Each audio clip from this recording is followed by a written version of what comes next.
après le consensus de Washington, toutes les institutions, les grandes institutions financières internationales, et l'Union européenne aussi, se mettent à promouvoir partout la notion d'état de droit. Pourquoi ? Parce que l'état de droit, c'est une chose extrêmement commode pour le marché. L'état de droit, ça veut dire que le droit doit toujours être respecté et sanctionné. Et le droit, qu'est-ce que c'est ? Le droit, c'est un instrument qui garantit la propriété.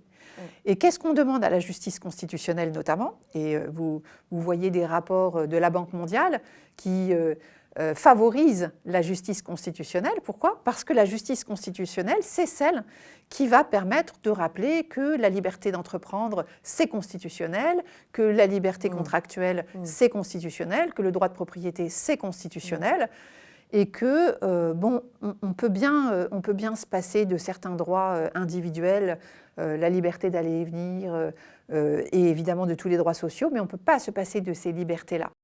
La promotion de la Constitution et de l'État de droit, ça fonctionne très bien jusqu'à temps que ça représente un réel danger.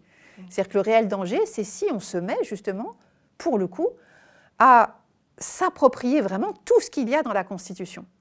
Je ne sais pas si on peut imaginer l'éventuelle panique des marchés si tout d'un coup le Conseil constitutionnel commence à dire « Ah mais après tout, dans la Constitution, c'est marqué que la France est une république sociale. » Et république sociale, ça correspond à beaucoup de choses. Ça correspond à beaucoup de droits sociaux, la préservation des droits des travailleurs, etc. Là, les marchés seraient en panique. Bon. Donc, ce que les grands opérateurs économiques commencent à faire, c'est d'essayer de faire leurs propres règles, de les afficher comme des règles constitutionnelles, donc c'est-à-dire de les faire bénéficier de la rhétorique aimable du constitutionnalisme pour qu'on ne se méfie pas trop.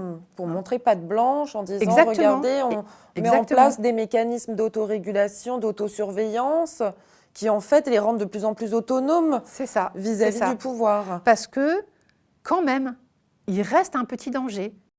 Tous les changements de société qui ont eu lieu dans l'histoire de ces 250 dernières années n'ont jamais été la conséquence des constitutions. Les constitutions ont toujours succédé aux changements, elles ne les ont jamais précédés.